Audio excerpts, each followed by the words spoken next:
السلام علیکم ورحمۃ اللہ وبرکاتہ۔ تجوید القرآن آن لائن میں خوش آمدید کہتے ہیں۔ اعوذ باللہ من الشیطان الرجیم، بسم اللہ الرحمن الرحیم۔ قالوا سبحانك لا علم لنا إلا ما علمتنا إنك أنت العليم الحكيم، صدق اللہ العظیم۔ مزید اسلامی ویڈیوز دیکھنے کے لیے ہمارا یوٹیوب چینل سبسکرائب کریں اور لائک کرنا نہ بھولیں۔ مخارج حروف کا سلسلہ شروع کیا تھا۔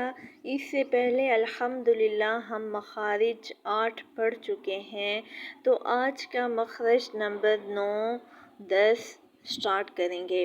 تو آج کے مخرج میں جو ہے لام، نون، را کا مخرج حروف طرفیہ کہلاتا ہے، لیکن ہم آج لام اور نون کو حروف طرفیہ میں سے لام اور نون کا مخرج پڑھیں گے، اور را کا مخرج انشاءاللہ العزیز کل کے لیے رکھیں گے۔ زبان کا کنارہ بالمقابل مسوڑوں سے کسی قدر مائل ہو کر ٹکر کھائے۔ مخرج نمبر 9، زبان کی کروٹ کے آخر سے نوک تک کا حصہ جب اوپر ایک داڑھ اور دانتوں کے مسوڑوں سے لگے تو اس سے لام ادا ہوتا ہے، مثلاً لوبدن، لومزتن۔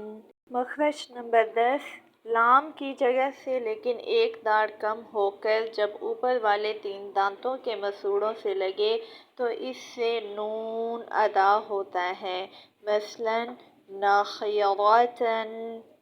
اگر آپ ہمارے یوٹیوب چینل پر نئے ہیں تو ہمارے چینل کو ضرور سبسکرائب کریں۔